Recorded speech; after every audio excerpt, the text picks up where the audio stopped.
Amém, queridos, graça e paz para todos vocês, bom dia.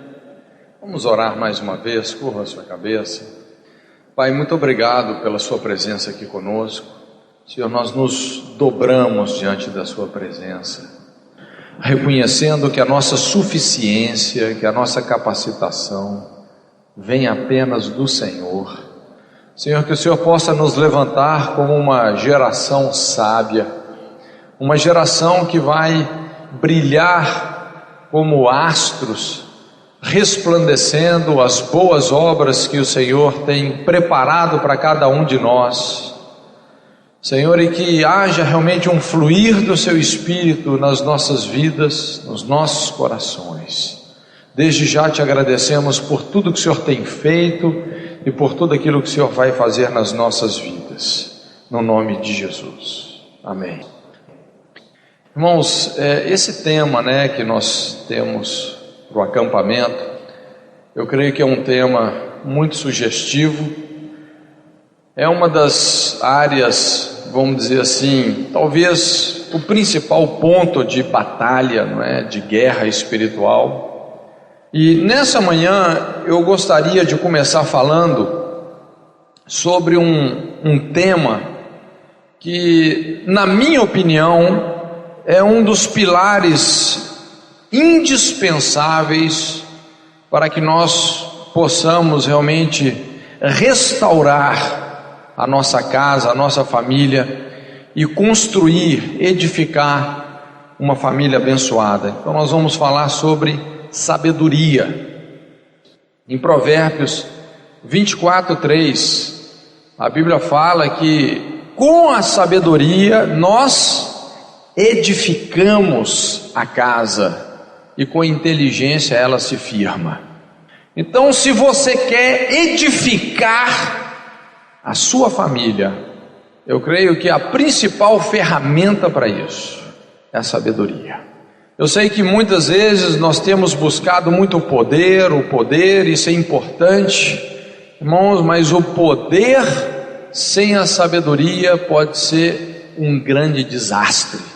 Eu gostaria de introduzir essa mensagem lendo uma parábola que Jesus contou em Lucas 10, de 29 a 37, e essa parábola é quando Jesus dá uma resposta tremendamente sábia a um doutor da lei, um homem talvez muito culto, muito intelectual dentro de toda a filosofia judaica, mas um homem que estava ainda engateando em discernir a sabedoria de Deus. Vamos ler aqui a famosa parábola do bom samaritano. Ele, porém, querendo justificar-se, perguntou a Jesus: e quem é o meu próximo? Jesus, prosseguindo, disse: um homem descia de Jerusalém a Jericó, caiu nas mãos de salteadores, os quais o despojaram, espancando-o, se retiraram, deixando-o meio morto. Casualmente descia pelo mesmo caminho certo sacerdote, e vendo-o passou de largo. De igual modo também, um levita chegou àquele lugar, viu, passou de largo, mas um samaritano que ia de viagem chegou perto dele, e vendo, encheu-se de compaixão, e aproximando-se, atou-lhe as feridas, deitando nelas azeite e vinho, e pondo-o sobre a sua cavalgadura, levou-o para uma estalagem, cuidou dele. No dia seguinte tirou 2 denários, deu-os ao hospedeiro e disse-lhe: cuida dele, e tudo o que gastares a mais eu te pagarei quando voltar. Então Jesus pergunta àquele homem, qual pois desses 3 te parece ter sido o próximo daquilo que caiu nas mãos dos salteadores?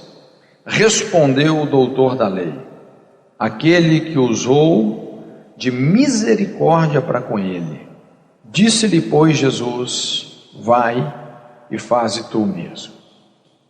Quando nós falamos que nós vivemos num mundo sem sabedoria, irmãos, isso de certa forma significa que nós vivemos num mundo sem misericórdia. A sabedoria está profundamente ligada com a misericórdia, com a compaixão. E a compaixão é exatamente esse território dos milagres, da restauração, da cura, da libertação. Sem esse gatilho da compaixão, irmãos, nós só vamos destruir ainda mais o que já está destruído. Eu sei que esse é um texto extremamente rico, né? Um texto muito profundo, mas eu gostaria apenas de tirar desse texto aqui o que eu chamo as 4 leis do relacionamento, porque a sabedoria, ela não está ligada com o seu nível de intelectualidade, a sabedoria está ligada com os nossos relacionamentos, com a nossa inteligência emocional, com a nossa capacidade de interdependência, de interagirmos com as pessoas através dos frutos do Espírito Santo, a misericórdia, a longanimidade, o domínio próprio, não é verdade? Porque contra essas coisas não há lei, é o que a Bíblia diz. Então tem 4 leis que podem reger as nossas vidas e podem estar regendo as nossas vidas de acordo com essa parábola que Jesus diz. A primeira lei é a famosa lei da selva, e todos nós já ouvimos falar nessa lei, não é verdade? A lei da selva, quando a Bíblia fala assim: e caiu nas mãos de salteadores, os quais o despojaram, espancando, se retiraram, deixando-o meio morto. Então essa é a lei da selva. Para alguns sobreviverem, outros têm que morrer. É a lei do mais forte, do mais esperto, do mais ágil, do mais perspicaz. E muitas vezes, irmãos, por mais que nós estamos até no seio familiar, que nós estamos na igreja, muitos de nós vivemos assim uma vida de total não graça. Então, no fundo, por baixo dos panos, procuramos viver na base de muitos truques, armadilhas, com o intuito de obter vantagens e conquistar interesses pessoais. Não importa os meios, não importa se nós estamos prejudicando outras pessoas, se nós estamos pisando em outros, importa apenas o que? Vencermos e conseguir o que queremos. E muitos de nós usamos até alguns jargões, que nós somos vencedores, que nós somos os bons, mas muitas vezes estamos usando meios totalmente condenáveis. Vemos o mundo e as pessoas como uma ameaça e tentamos sobreviver. Então nesse mundo tem uma música muito antiga, né? O melô do boi velho e do urubu, não sei quantos já ouviram. O urubu falava para o boi velho: você tem que morrer logo. E o boi velho falava para o urubu: eu não morro não. Eu me lembro de uma vaca que a gente tinha lá no nosso sítio, na missão, e a coitada da vaca ficou tão doente que ela não conseguia parar em pé, né? Então tinha que a gente, às vezes, botava uma escora nela assim para ela né, conseguir ficar em pé. E nisso daí o urubu começa a sobrevoar, não é verdade? O urubu está ali torcendo para que morra, está torcendo para que aquela pessoa não dê certo, para que o projeto daquela pessoa seja abortado. Então fica aquela guerra, o urubu torcendo, rezando para o boi velho morrer, e o boi velho tentando resistir com todas as suas forças. Não morro não. Um tentando vencer o outro pelo cansaço. Irmãos, esse tem sido o perfil de muitos relacionamentos, de muitos casamentos. não há voluntariedade ou colaboração, ninguém quer servir a ninguém. Então a lei da selva ensina que para mim ganhar, alguém tem que perder. Passamos a nos relacionar com as pessoas obstinados por essa motivação que nós temos, o quê? Que ganhar a qualquer preço. Agora, quem aciona essa lei, quem motiva essa lei, é inveja, cobiça. Só que nós nos esquecemos que a cobiça traz perturbação para as nossas vidas, para a nossa casa, para a nossa família. Mas esse é o combustível que aciona o coração das pessoas nesse perfil de comportamento. Às vezes nós não podemos suportar essa ideia de perder, de ficar por baixo, de servir, de ser o menor. Este sentimento impregnado, então, de inferioridade, é essa plataforma de lançamento num comportamento rebelde e impiedoso.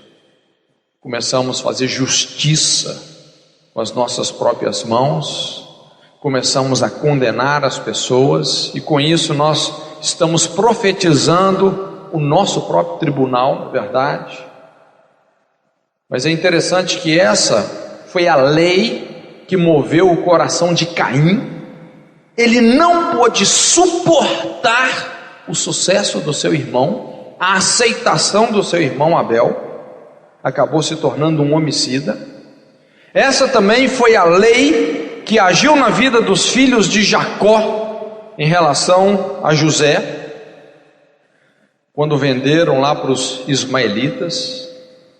Veja bem, irmãos, que esses textos estão falando o quê? De irmãos assaltando e destruindo irmãos. A lei da selva. A segunda lei que nós percebemos aqui nesse texto é o que nós chamamos a lei da descasualidade. E eu dei esse nome para essa lei porque a Bíblia fala assim, pelo menos na minha tradução: casualmente, descia pelo mesmo caminho certo sacerdote, e vendo, passou de largo. Então o que a gente percebe é que não apenas houve uma casualidade, mas houve também uma descasualidade. A lei da descasualidade. Existem muitas pessoas vítimas da lei da selva, que acabam também sendo vítimas da lei do descaso. Isso muitas vezes dentro da família, dentro da igreja.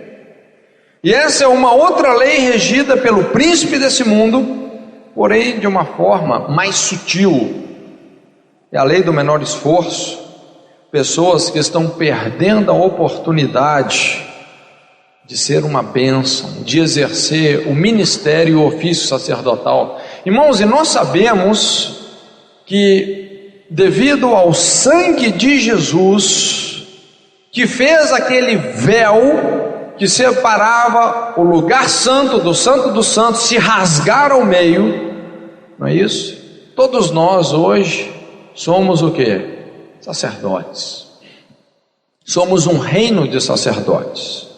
Na verdade, todos nós somos um reino sacerdotal. Eu sei que alguns com a religiosidade têm costurado esse véu que o sangue de Jesus rasgou. Mas na verdade todos nós podemos e devemos ter a ousadia de entrar no Santo dos Santos. Isso quer dizer que você é um ministro, um sacerdote do Deus vivo.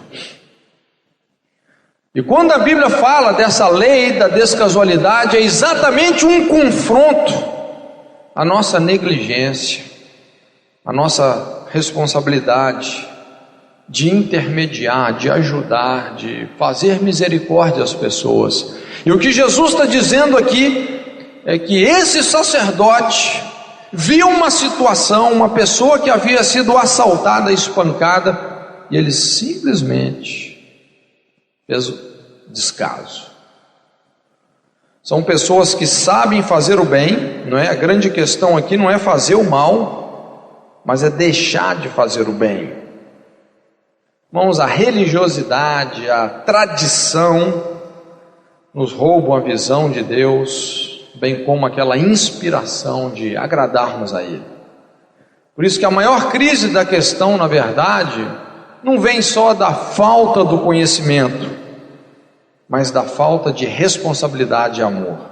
Não é que nós não sabemos fazer, é que muitas vezes nós não estamos dispostos a pagar o preço para socorrer, para ajudar as pessoas.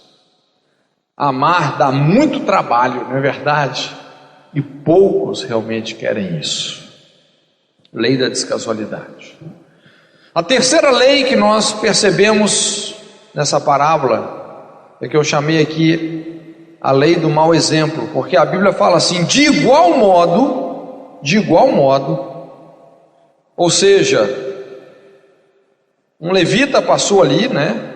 De igual modo, um levita chegou àquele lugar, viu e passou de lá. Ou seja, o levita viu o sacerdote agindo com descaso e seguiu o exemplo dele, a lei do mau exemplo. Essa é uma propagação da lei anterior. São aqueles que se sentem bem quando observam outros fazendo coisas erradas. Então vê alguém sendo negligente, fazendo uma coisa errada, a pessoa sente um alívio, ai que bom, né? Ela se sente confortada também, no sentido de praticar o mesmo erro. São pessoas que perderam o zelo de Deus. São pessoas que estão anestesiando a consciência delas com um mau exemplo de outras pessoas. São aqueles que apoiam as suas decisões erradas no mau exemplo de alguém. São pessoas que no fundo não gostam de responsabilidades, procuram esconder-se, justificar os próprios erros, apontando o erro dos outros. Caem nesse engano, não é, de pensar que o erro do outro pode justificar o pecado dela. Estão sempre fugindo da responsabilidade, criticando, acusando alguém, tentam se sentir bem dessa forma, mas tudo que essas pessoas conseguem é destruir potencialmente os seus relacionamentos. São pessoas também decepcionadas, que acabaram o quê? Desistindo das pessoas. Pessoas decepcionadas têm uma tendência muito forte o quê? De se acomodarem, se tornam insensíveis às necessidades alheias, estão muito feridas, muito melindradas, para poderem se importar com a necessidade das outras pessoas. E é dessa forma, irmãos, que uma experiência genuína com Jesus rapidamente se deteriora e uma casca de religiosidade logo emerge. Lei do mau exemplo. Pessoas acomodadas. E por fim, a lei do próximo. Jesus fala assim: mas um samaritano que ia de viagem chegou perto dele e vendo, encheu-se de compaixão e aproximando-se, atou-lhe as feridas, deitando nelas azeite e vinho, e pondo sobre a sua cavalgadura, levou-o para uma estalagem, cuidou dele. No dia seguinte tirou 2 denários, deu-os ao hospedeiro e disse-lhe: cuida dele, tudo o que gastares a mais eu te pagarei quando voltar. Essa é a lei da compaixão, território de milagres. A compaixão transforma a oração numa intercessão. Ela leva você a se colocar no lugar do outro. Você se vê na situação que aquela outra pessoa está. Então a questão não é só quem é o próximo, mas é você ser o próximo. A lei do próximo enfatiza essa capacidade de se interessar e de se importar desinteressadamente pelas pessoas. É um sentimento divino que vem de Deus e que produz atitudes responsáveis. Jesus falou de um samaritano, não é verdade? Talvez se Jesus estivesse contando essa parábola para a gente, talvez ele ia falar de um espírita, não é? E muitos iam ficar chocados. Ele está falando de um samaritano, alguém que não tinha quase nenhum conhecimento sobre Deus, mas o pouco que ele sabia, ele foi fiel, ele foi responsável. E essa lei do próximo enfatiza essas capacidades, não é? É o que a gente vê na atitude desse homem, desse samaritano, a capacidade de identificação, a capacidade de aproximação. Quanto mais perto, mais vulnerável e responsável você se torna. Quando você se aproxima, então você pode compreender melhor como as pessoas realmente estão se sentindo. Capacidade de remediar. Isso fala de uma comunhão que restaura, que comunica perdão. A capacidade de levar as cargas que sobrecarregam. A capacidade de contar com outros para ajudar aqueles que precisam. E a capacidade de suprir as necessidades. Irmãos, se nós realmente queremos ser levantados como um povo sábio, como alguém que edifica a família, que edifica a casa, nós precisamos ser práticos nessas coisas.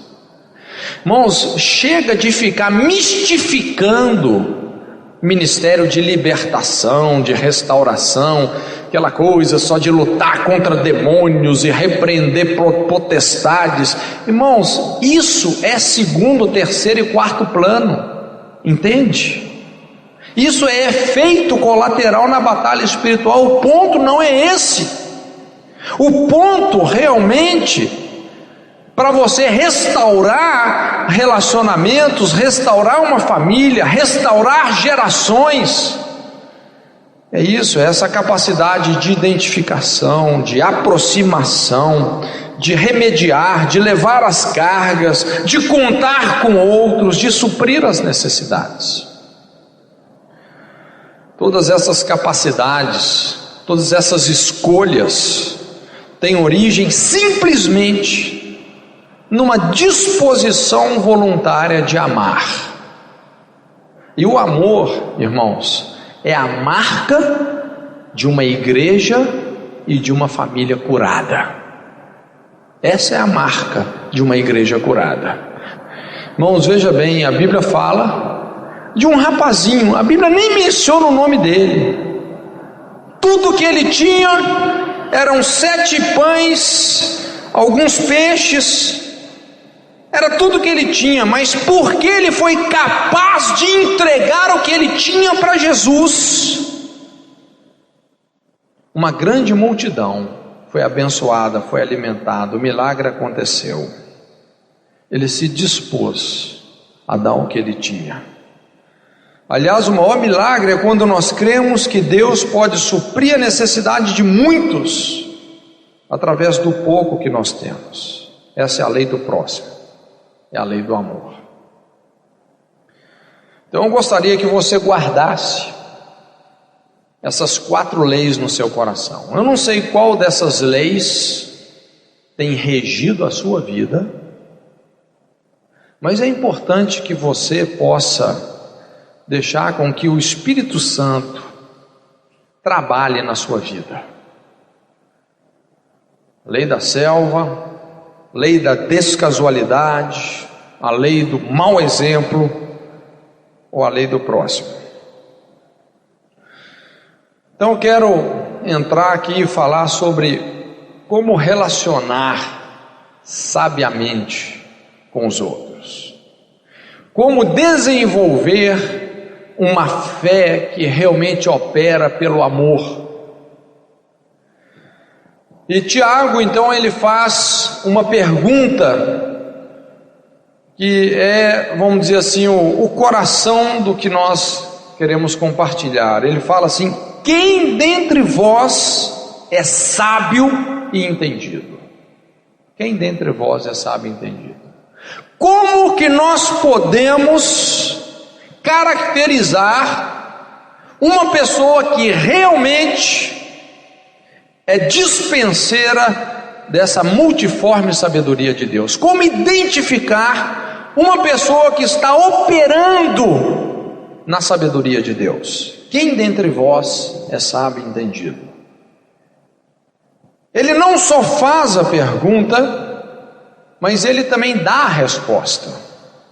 Ele fala assim: mostre pelo seu bom procedimento as suas obras em mansidão de sabedoria. Mas se tendes amargo ciúme e sentimento faccioso em vosso coração, não vos glorieis, nem mintais contra a verdade. Essa não é a sabedoria que vem do alto, mas é terrena, animal e diabólica. Ele fala assim: porque onde há ciúme e sentimento faccioso, aí há confusão e toda obra má. Esse é o cheiro do diabo, é o ciúme, a competição, o sentimento faccioso. Esse é o cheiro da presença maligna, né?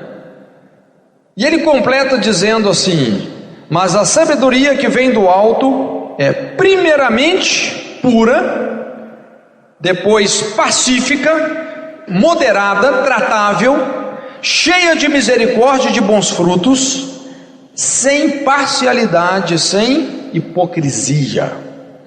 Então aqui ele estabelece os pilares, os parâmetros, os valores da sabedoria que vem do alto. E ele termina dizendo: ora, o fruto da justiça semeia-se em paz para aqueles que promovem a paz. Veja bem, irmãos, nós sabemos que interagir com as pessoas é algo do nosso dia a dia. E o fato é que muitos dos problemas que nós encontramos na vida, eles são resultados principalmente de conflitos de personalidade. Muitas vezes você está relacionando com pessoas que têm opiniões, que têm uma visão totalmente diferente da sua, que têm uma perspectiva totalmente diferente da sua. As outras pessoas são quase sempre essencialmente diferentes de nós. E muitos de nós não sabemos como nos relacionar, principalmente com essas diferenças. E esse é um dos principais diagnósticos da falta de sabedoria. Por isso que é muito importante, irmãos, nós nos exercitarmos nos frutos do Espírito para que possamos aprender a nos relacionarmos com todo tipo de pessoas. E para isso envolve você aprender a aprender com outros. Envolve você aprender a desaprender. Muitas vezes nós vamos ter que desaprender algumas coisas. E envolve também você saber aprender a reaprender. Então, para isso, irmãos, precisa de haver muito quebrantamento nas nossas vidas. Sabedoria é um estilo de vida, irmãos. Sabedoria não tem nada a ver com o seu nível cultural, o seu QI, o seu quociente de inteligência. Sabedoria tem tudo a ver com relacionamentos, com domínio próprio, com temperança, paciência, misericórdia, paz, a reconciliação, não é? Então não importa as suas palavras, se você tem um discurso tremendo, uma oratória, né, uma verborreia tremenda, mas se a sua atitude realmente nega toda a sua filosofia, não adianta. Nós não devemos confundir sabedoria com conhecimento, irmãos. É comum nós vermos pessoas com muito conhecimento, porém com pouquíssima sabedoria. É comum a gente ver pessoas que têm uma gama de conhecimento filosófico, teológico, quer dizer, o cara tem uma cabeça desse tamanho, aquela famosa cabeça obesa, obesidade da cabeça, mas o coração é raquítico, é atrofiado. A gente fala em cabeção aí, me desculpe os cabeçudos, né? Mas a grande diferença entre sabedoria e conhecimento é que sabedoria produz humildade, conhecimento produz orgulho. Por isso que Paulo fala, não é, que o conhecimento incha, mas o amor edifica, fortalece. O amor edifica. Não é com conhecimento apenas que nós vamos edificar. O conhecimento isolado do amor, ele vai inchar. E essa palavra inchar está muito ligado com soberba, com arrogância, com uma falsa aparência. E a soberba peca contra a sabedoria. Então a falta de sabedoria, segundo Tiago, cria todo tipo de problemas. Ele enumera alguns sintomas da falta de sabedoria que muitas vezes está imperando em muitos relacionamentos. Ele fala sobre amargos ciúmes, ele fala sobre sentimento faccioso, sobre uma ambição egoísta. Quando você tem uma ambição para que outros prosperem mais do que você, isso é santo. Mas se a sua ambição é egoísta, é centralizadora, isso é doentio. Ele fala: não vos glorieis, ou seja, a jactância, a ostentação, são coisas que ferem o princípio da sabedoria. Ele fala: não mintais contra a verdade, ou seja, a desonestidade, a manipulação. Fala sobre confusão, má obra. Todas essas situações, na verdade, vão caracterizar a falta de sabedoria num relacionamento. E isso vai ser uma porta para muita perturbação demoníaca, com certeza. Então eu gostaria de alistar aqui com você, caminhando nesse texto, nós vamos falar sobre 6 pontos que Tiago enumera. Como relacionar sabiamente com outros. Como construir relacionamentos de forma sábia. Tiago fala: mas a sabedoria que vem do alto é primeiramente pura, esse é o primeiro ponto, né? Depois pacífica, moderada, tratável, cheia de misericórdia e de bons frutos, sem parcialidade e sem hipocrisia. Então a primeira coisa, primeiro ponto: se eu sou sábio, eu não irei comprometer a minha integridade. Tiago fala: sabedoria que vem do alto é primeiramente pura. E essa pureza, essa palavra no original, ela se refere exatamente ao caráter de Cristo, significando ser incorruptível, autêntico. Você ser uma pessoa autêntica, íntegra. Quantos querem ser sábios? Então presta bastante atenção no que eu estou te falando. Não comprometa a sua integridade. Se você quer ser sábio, não comprometa a sua integridade.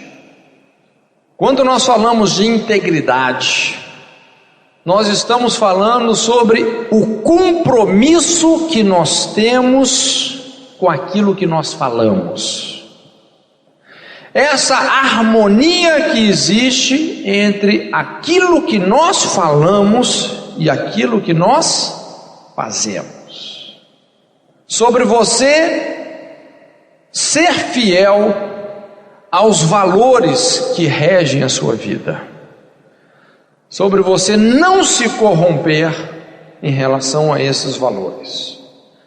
E eu quero te dar algumas dicas sobre como cultivar a integridade.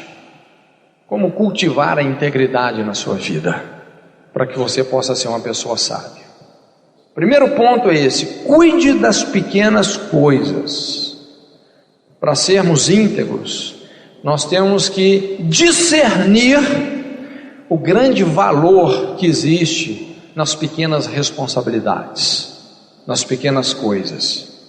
Jamais seremos fiéis no muito se não formos fiéis no pouco. Não se iluda, seja fiel no pouco, você vai cultivar a integridade.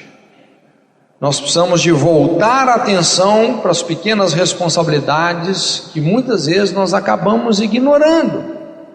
E muitos de nós às vezes nos impressionamos, com coisas grandes, megalomaníacas. Não, eu quero muito, Deus tem um grande ministério para mim. E você começa a viver lá no futuro, sem estar sendo fiel no presente. Meu querido, isso é fantasia. Seja fiel no pouco, e o muito vai vir, o muito vai ser atraído à sua vida. Mateus 25, 21, Jesus disse-lhe: muito bem, servo bom e fiel, sobre o pouco foste fiel, sobre o muito te colocarei. Entra no coisa para você cultivar a integridade: diga não prontamente à tentação. Irmãos, isso é um desafio, você dizer não, o mais rápido que você conseguir. Isso pode ser a coisa mais difícil e fácil ao mesmo tempo de se fazer, porque quando você é rápido em dizer não à tentação, de repente fica fácil superar aquela situação que você estava passando. Então o trágico erro aqui é você se entreter com a tentação, é você não ser rápido, é você se demorar diante da tentação. Precisamos preparar os nossos instintos para lidar com a tentação de forma veloz, não é? Terceira coisa, para você ser íntegro também: não separe a sua vida particular da sua vida pública.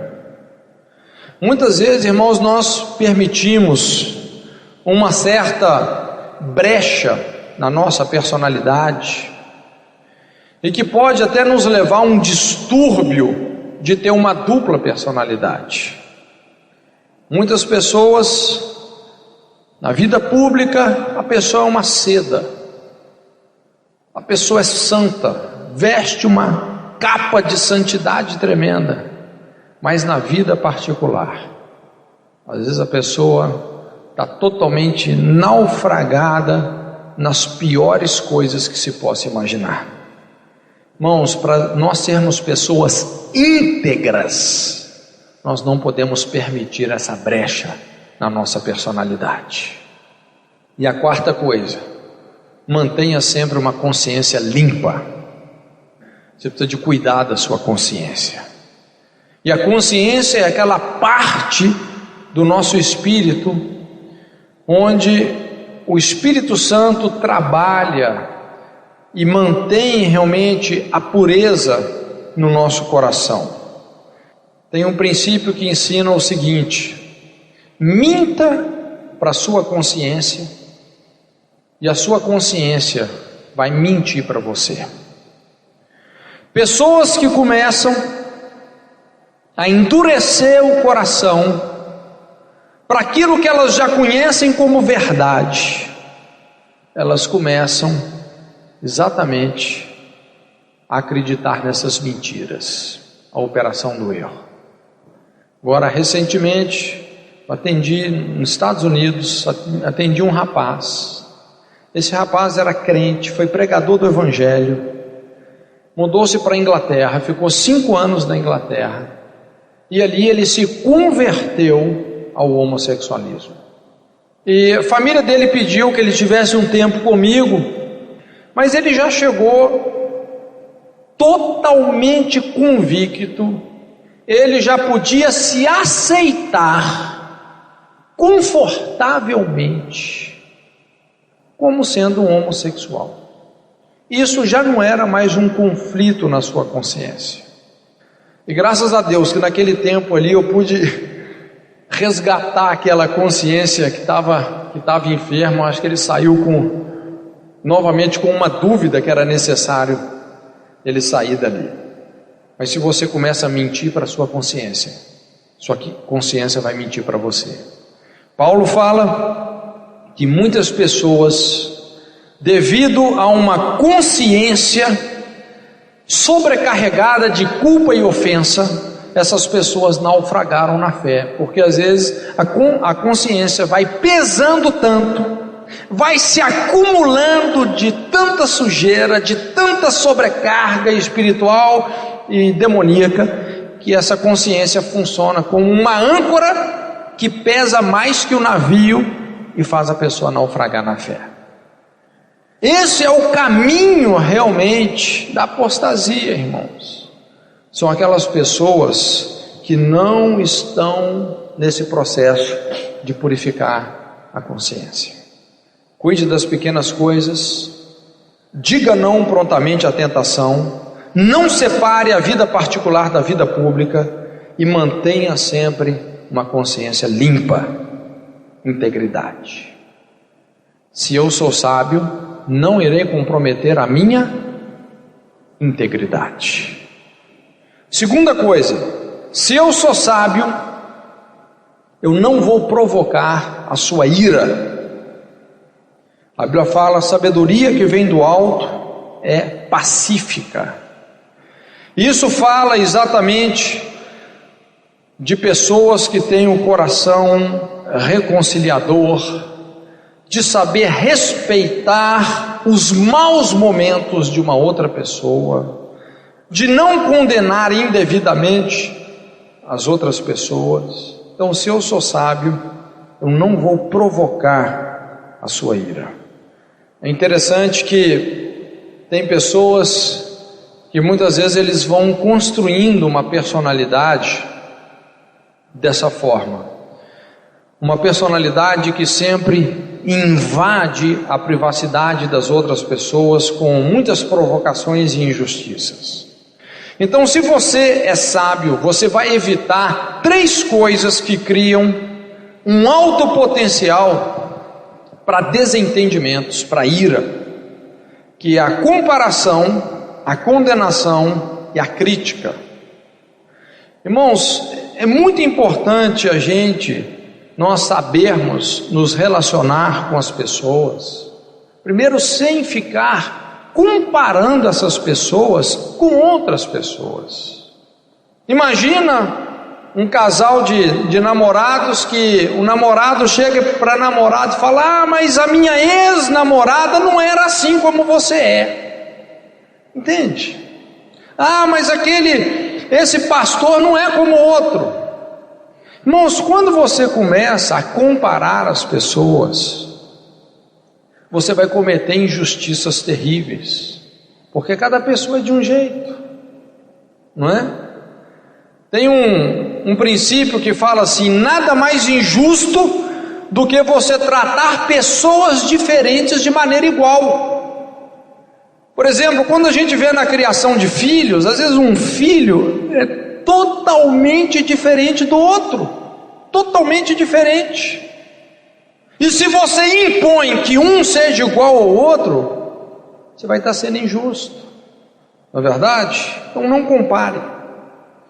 Uma outra coisa também que destrói a sabedoria, que destrói a paz no relacionamento, é a condenação.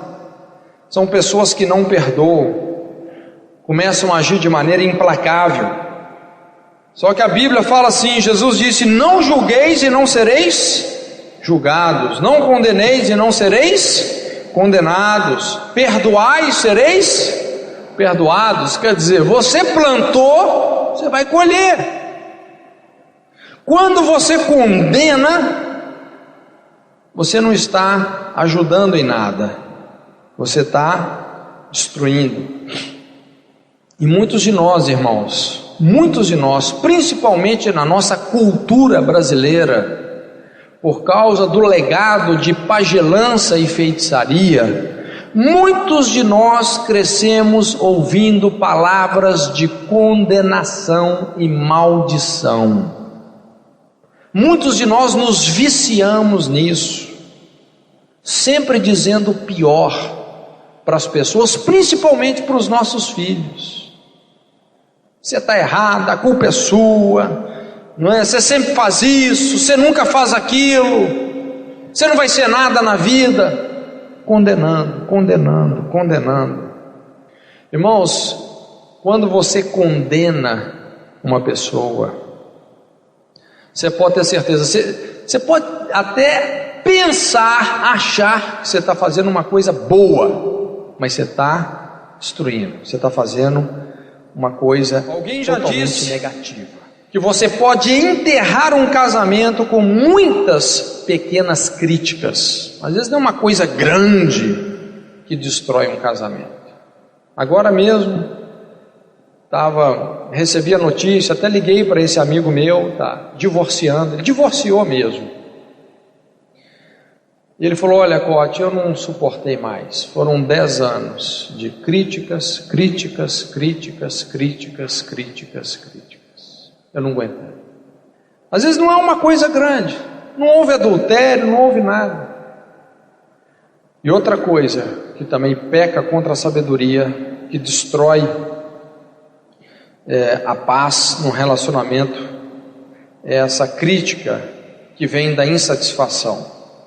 É quando nós começamos a ferir outros através da nossa própria ferida. Então, irmão, se eu sou sábio, eu não vou provocar sua ira, eu vou saber respeitar suas limitações, as suas dificuldades, a sua maneira singular de ser, o seu dom ministerial, não é? Terceira coisa, como relacionar sabiamente com os outros. Se eu sou sábio, eu não vou diminuir os seus sentimentos. Tiago fala: a sabedoria que vem do alto é moderada, moderada. E essa palavra no original, no grego, significa você ser atencioso, delicado em considerar os sentimentos das pessoas. Irmãos, as pessoas não são como uma máquina que não tem sentimento. Todas as pessoas, até as mais racionais, têm sentimentos. E os sentimentos são exatamente essa porta da alma. Se você não sabe realmente se afinar com os sentimentos dos outros, provavelmente você vai perder o acesso a essas pessoas. Então, você ser moderado fala sobre você ter essa capacidade de compreender os sentimentos dos outros. Agora veja bem, respeitar os sentimentos dos outros não significa obrigatoriamente que você tem que concordar com aquela pessoa. Quer dizer que você vai concordar. Muitas vezes você vai precisar até de discordar daquela pessoa. Mas quando você discorda de alguém, levando em consideração os sentimentos dela, tentando enxergar a situação da pessoa com os olhos dela e não com a sua autobiografia, então você cria uma identificação, as barreiras caem, e aí você pode até discordar daquela pessoa, e ela vai te ouvir. Isso é sabedoria, isso é ser sábio.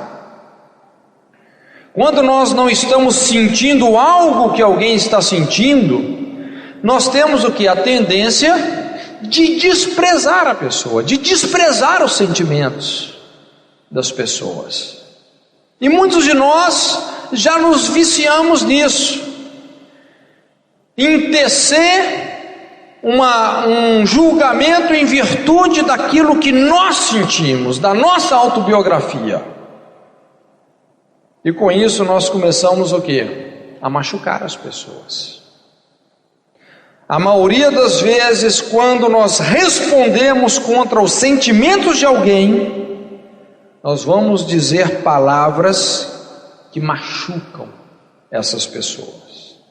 Nós vamos diminuir, colocar para baixo.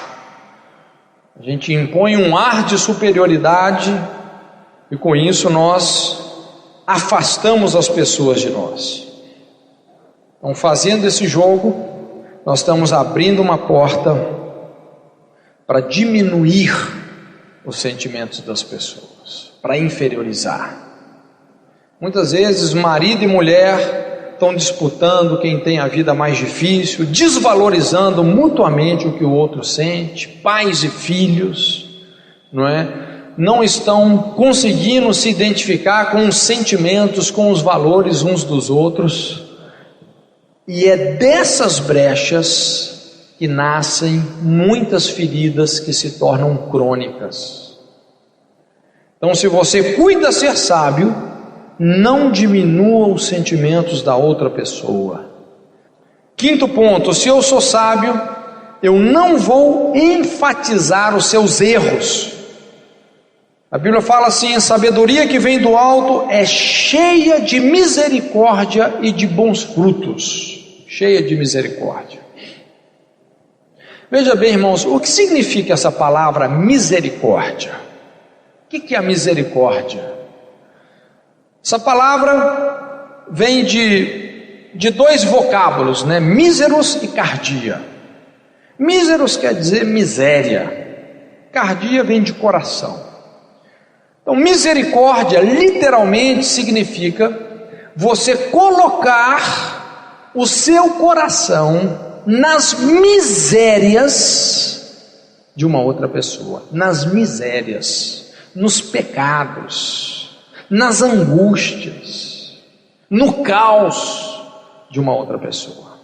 Quando a Bíblia fala que Deus tem misericórdia de nós, isso quer dizer que Deus tem um sentimento tão forte por nós, que Ele colocou o coração dele nas nossas misérias, levando Jesus até a cruz. Ele se fez pecado por nós, para que em nós habitasse a justiça de Deus.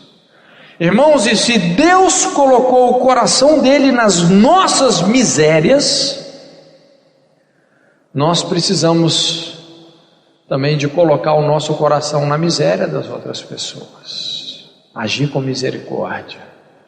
Por isso, irmãos, a ênfase dentro de uma família, dentro de uma igreja, a ênfase no discipulado, não é você trazer à tona os erros. A ênfase não pode ser os erros, nós não devemos enfatizar os erros. Isso não quer dizer que nós não tenhamos que tratar com os erros e com os pecados das pessoas, nós temos, mas a ênfase é animar, é encorajar as pessoas, não é? Devemos encorajar as pessoas e não criticá-las. É dessa forma que as pessoas vão crescer. Irmão, se eu sou sábio, eu não vou enfatizar os erros. A Bíblia fala: o que perdoa a transgressão busca a amizade, mas o que renova a questão afasta amigos íntimos. Se você é daquelas pessoas que está sempre renovando a questão, que tem um arquivo morto da pessoa e sempre está julgando na cara dela o que ela fez há 30 anos atrás, você não está sendo sábio. Uma outra versão que explica bem essa palavra cheio de misericórdia, uma tradução, aportuguesando mais a coisa, é amor que esquece os erros. Então, se você é sábio, você não vai insistir em mencionar o erro, você apaga o erro. Irmãos, quando alguém tropeçar, não julgue, encoraje essa pessoa. A coisa sábia não é você enfatizar o erro, não fira mais o que já foi ferido. Seja sábio. Sabedoria cheia de misericórdia, é o que a Bíblia está falando. Por isso que nós falamos aquelas 4 leis do relacionamento no início. Entende? A lei da selva, a lei da descasualidade, do mau exemplo e do próximo. A coisa sábia não é enfatizar o erro. Sabedoria é cheia de misericórdia e de bons frutos. E bons frutos são boas ações. É algo que você faz ou deixa de fazer para poupar outra pessoa. Você não apenas mostra simpatia, mas você age. Você faz algo que realmente vai abençoar a outra pessoa. E a Bíblia ensina que a misericórdia é um princípio mais elevado que o julgamento. Se não fosse por isso, irmãos, todos nós estaríamos no inferno. Ou não é verdade? E a Bíblia fala: bem-aventurados os misericordiosos, porque eles serão tratados com misericórdia. Irmãos, depois que Jesus morreu na cruz, a justiça que a cruz prega é a misericórdia. E se nós oferecemos aos outros uma misericórdia aquém daquela que nós recebemos de Deus, nós estamos sendo injustos. Seja sábio, seja misericordioso. E o último ponto: se eu sou sábio, eu não vou disfarçar as minhas fraquezas e muito menos os meus pecados. Esse é um ponto muito importante. A ênfase, irmãos, aqui, como nós falamos, não deve ser o pecado dos outros. A ênfase deve ser o quê? O meu pecado. Se você é sábio, você vai fazer como aquele homem, aquele publicano que subiu diante de Deus, bateu nos seus peitos, falou: Senhor, pequei contra ti.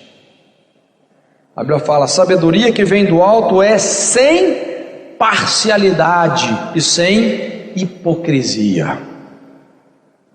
E essas duas palavras no original têm um sentido de você ser uma pessoa franca, honesta com você mesmo, uma pessoa genuína, verdadeira. Tiago está realmente dizendo que se você é uma pessoa sábia, você não vai usar máscaras. Você não vai usar máscaras. Realmente você vai sair desse carnaval evangélico, não é? Você não vai se esconder atrás de uma falsa aparência, ou querer parecer ser algo que você não é. Você não vai fazer isso. Irmãos, nós sabemos que a igreja não é um lugar para pessoas perfeitas. Tem alguém aqui que é perfeito? Eu acho que não, né? A igreja é um lugar para pessoas que têm suas lutas, suas batalhas. Normalmente, por que uma pessoa vai para uma igreja? Porque ela está com problemas, é ou não é verdade? Então, quando esgotou as possibilidades lá do mundo, né? Como a Bíblia fala lá para Israel, esse bordão que vocês estão se apoiando o Egito, quando o bordão quebra e entra na mão, aí vocês vão me procurar. Normalmente a gente vai para a igreja quando o negócio está feio. Então, irmãos, a igreja é para pessoas que têm falhas, problemas, pessoas que estão precisando de ser ajudadas. Onde tem gente, tem problemas. Onde tem muita gente, tem muito problema, não é verdade? Só que a igreja não é para pessoas que querem ter a pretensão de que tudo tem que ser perfeito. Normalmente esse perfeccionismo, né, que se baseia em regrinhas particulares, que maqueiam a nossa realidade íntima, que precisa de ser mudada, esse perfeccionismo é uma das distorções causadas por muitas feridas que ainda existem no nosso coração.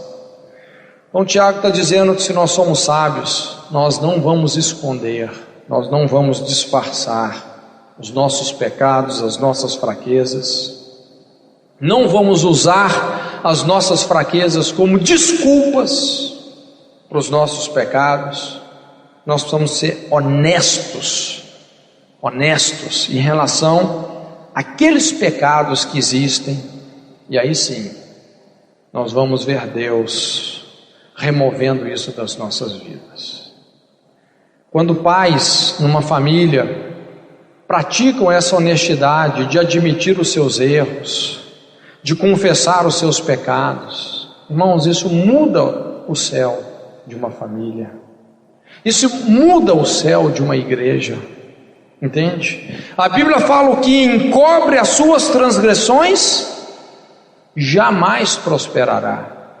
Você pode fazer a campanha de prosperidade que for, se você está encobrindo os seus pecados, meu querido, a Bíblia está dizendo que há uma lei que vai impedir você de prosperar. Mas o que as confessa e deixa, alcançará misericórdia. Confessa e deixa é confessar com responsabilidade, é confessar com uma legítima intenção de abandonar aquele pecado. Essas pessoas vão alcançar a misericórdia de Deus. Então, irmão, se eu sou sábio, eu não vou disfarçar as minhas fraquezas, eu não vou esconder os meus pecados. Tudo que está em trevas fica sob a jurisdição de demônios. Vai haver realmente uma terrível exploração demoníaca dentro dessas situações. Irmãos, e hoje a gente vê dois extremos, que tem acontecido nesses tempos trabalhosos. O primeiro extremo é o extremo do ocultismo dentro da igreja. E o segundo extremo é o extremo do explicitismo no mundo. É interessante que o ocultismo acabou no mundo. Hoje não tem mais aquela coisa do ocultismo no mundo, é o explicitismo. As pessoas adoram os demônios explicitamente. Entende? Não tem aquela coisa mais escondida de você ser um feiticeiro. Não, é explícito mesmo. Está na moda ser bruxo, ser feiticeiro. E o ocultismo está vindo para dentro da igreja. Os crentes estão cada vez mais escondendo os seus pecados. Irmãos, eu digo isso porque a gente se relaciona com os bastidores da vida das pessoas. E o que a gente percebe é que é muita gente que não está sendo sábia, que está escondendo os seus pecados, que está sonegando a verdade. Então, irmãos, esses são os parâmetros da sabedoria. Se nós queremos realmente conquistar a nossa família, sem sabedoria nós não vamos fazer isso. Se eu sou sábio, não irei comprometer a minha integridade. Se eu sou sábio, não vou provocar a sua ira. Se eu sou sábio, não vou diminuir os seus sentimentos, não vou criticar as suas sugestões, não vou enfatizar os seus erros e não vou disfarçar as minhas fraquezas. Só um testezinho aqui para você mesmo responder no seu coração. Você tem comprometido a sua integridade? Você fala coisas que você não cumpre? Isso é algo rotineiro na sua vida? Você usa as pessoas, manipulando-as para coisas de interesse seu? Você tem a tendência de provocar a ira de outras pessoas? Sempre existem pessoas que estão chateadas e amarguradas com você. Você frequentemente diz coisas que irritam as outras pessoas. Você tem esse hábito de menosprezar o sentimento dos outros. Você critica as sugestões ou decisões das outras pessoas. Você tem essa mania de sempre achar um motivo para contrariar as sugestões e os sentimentos dos outros. Os seus filhos, a sua esposa, têm liberdade de fazer sugestões para você, ou eles nem falam mais nada porque sabem que não terão chance? Você enfatiza os erros das pessoas ao seu redor? Você está sempre apontando o pecado dos outros, enfatizando o que as pessoas estão fazendo de errado? Você insiste em mencionar os erros dos outros, ou você perdoa?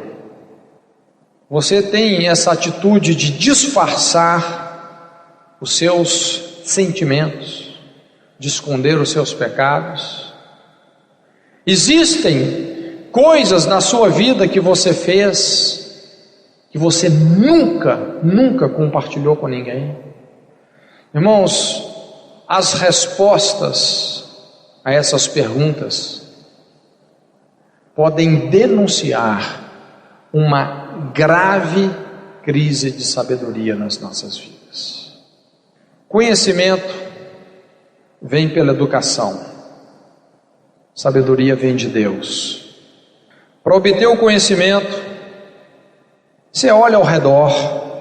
Para obter a sabedoria, você tem que olhar para cima. Conhecimento vem da razão, sabedoria vem da revelação. E a revelação de Deus vem quando nós nos entregamos.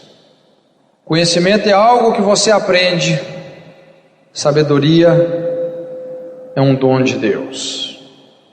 Tiago fala, se algum de vós tem falta de sabedoria, peça a Deus, que a todos dá liberalmente, não censura, ser-lhe-á dada. Sabedoria. Irmãos, eu creio que a maior crise do nosso mundo hoje é uma crise de relacionamentos. Nosso problema não é recursos, nosso problema é relacionamentos. É a lei da selva, é a lei do descaso, é a lei do mau exemplo, é a corrupção, é a falta de sabedoria. Irmãos, hoje as pessoas estão implodindo nos seus relacionamentos. As pessoas estão entrando em colapso. Apesar de todo o avanço tecnológico, apesar de todo o avanço científico, o que nós percebemos é que tem havido um retrocesso dos relacionamentos. Porque sabedoria é uma pessoa, é algo espiritual. Sabedoria é Jesus. Paulo fala, Jesus é a nossa sabedoria. E se a sabedoria é uma pessoa, ela também é um estilo de vida. É um estilo de vida baseado nessas coisas que nós mencionamos aqui. Baseado na lei da compaixão, da misericórdia, na lei do próximo. Baseado na sua integridade, em você não provocar a ira dos outros, em você não diminuir os sentimentos alheios, em você ser uma pessoa ensinável, que não critica as sugestões que você recebe, em você se relacionar com as pessoas não enfatizando os erros delas, mas animando, encorajando essas pessoas, em você não disfarçar as suas fraquezas e os seus pecados. Irmãos, o mundo lá fora está sedento por isso, você pode ter certeza. Eu creio que a única esperança que o mundo tem é que a igreja se levante dessa forma, como sendo portadora da multiforme graça e sabedoria de Deus. Irmãos, é dessa forma que nós vamos resgatar a nossa família, nós vamos restaurar os lugares antigamente assolados de geração em geração. Amém? Curva a sua cabeça então, em nome de Jesus. Quando nós lemos em Provérbios 8, a sabedoria se apresenta como uma pessoa que estava presente na criação, como alguém que nos procura, E eu creio que Deus quer nos levar a um concerto com a sabedoria. Muitos de nós temos pecado contra a sabedoria de Deus, e por isso estamos trazendo destruição para os nossos filhos, para os nossos casamentos, para os nossos lares, para os nossos discípulos, para os nossos líderes. Falta de sabedoria, irmãos, falta de misericórdia, falta de compaixão, falta de sinceridade, de honestidade.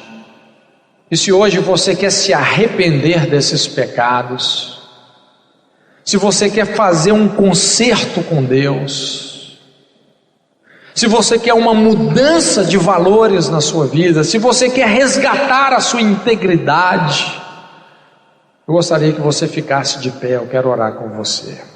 Irmãos, esse é um concerto, é um momento de concerto com Deus. Eu estou te chamando para uma posição de responsabilidade e compromisso com esses valores, irmãos. Começa agora no seu coração a se quebrantar diante de Deus. Deixa o Espírito Santo tratar na sua vida. O concerto é quando aquilo que está na nossa mente desce para o coração, se torna parte da sua vontade. Talvez a sua cabeça está cheia de conhecimento, talvez hoje ela se encheu ainda mais, mas esse apelo não é um apelo para a cabeça, é um apelo para o seu coração, para a sua vontade, para você fazer escolhas, você firmar o seu coração em cima de escolhas que vão nortear a sua vida, as suas motivações por esses valores que foram colocados aqui. Isso vai reger os seus relacionamentos. Se você tem praticado a lei da selva, se você tem sido selvagem com seus irmãos, com a sua família, se você tem assaltado pessoas, se você tem promovido um déficit emocional na vida de pessoas, através de traumas, angústias, eu creio que o Espírito de Deus quer mover o seu coração a um concerto.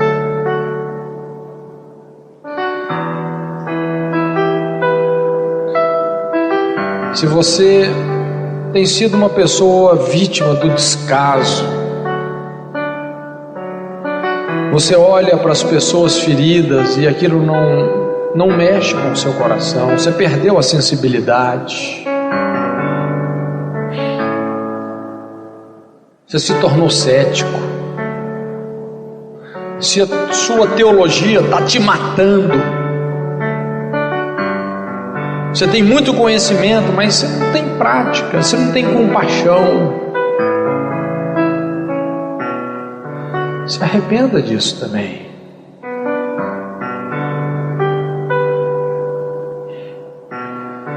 Se você tem se sentido bem com a desgraça de outros, se isso tem te feito acomodar ainda mais do seu pecado, se arrependa também.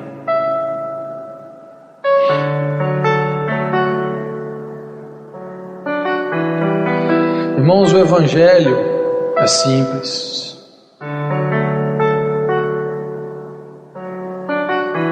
É você ser o próximo, é você agir com compaixão, com misericórdia, bons frutos, boas obras.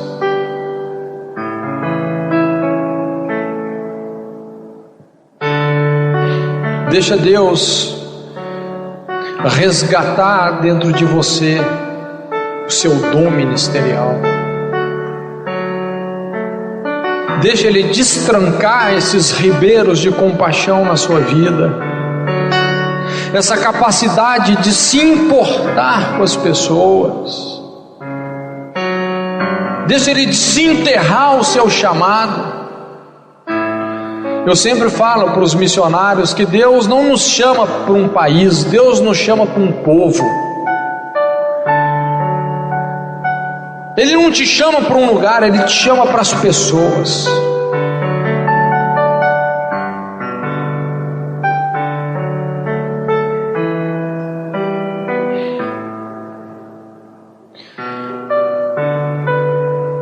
Há um liberar da sabedoria de Deus nesse lugar.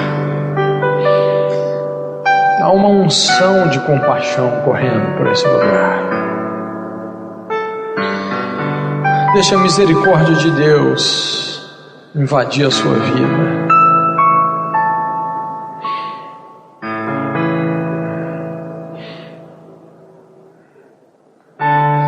Obrigado, Senhor. Obrigado pela sua presença tão terna, tão doce, tão amorosa.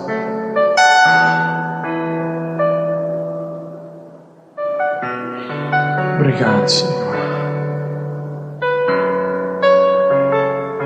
Obrigado, Pai. Santo é o teu nome.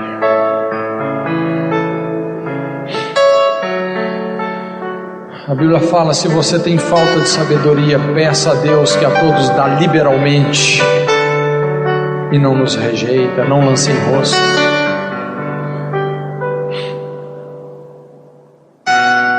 Quando você pede sabedoria, você está pedindo responsabilidade para agir com misericórdia.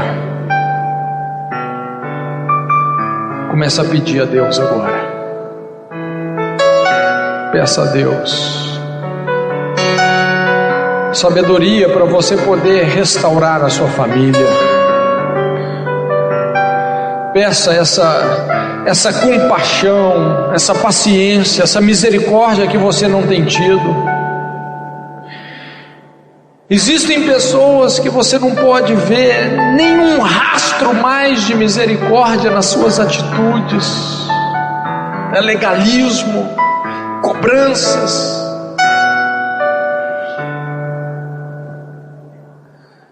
Peça a Deus agora. Peça a Ele a sabedoria. Dá-nos a sua sabedoria, Senhor. Dá-nos, Pai.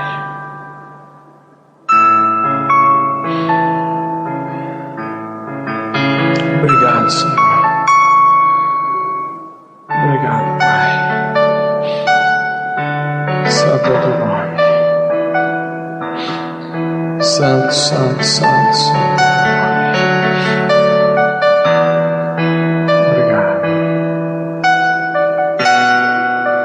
Aleluia.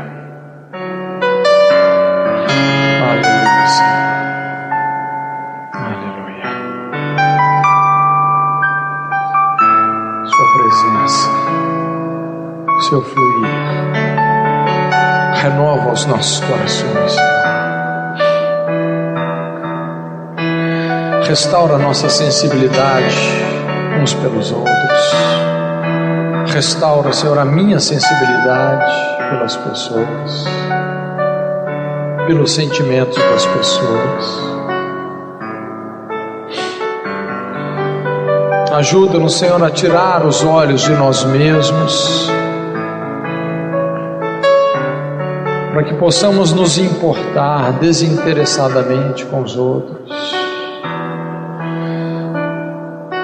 Ajuda-nos, Senhor, a tirar o dedo estendido, o dedo acusador,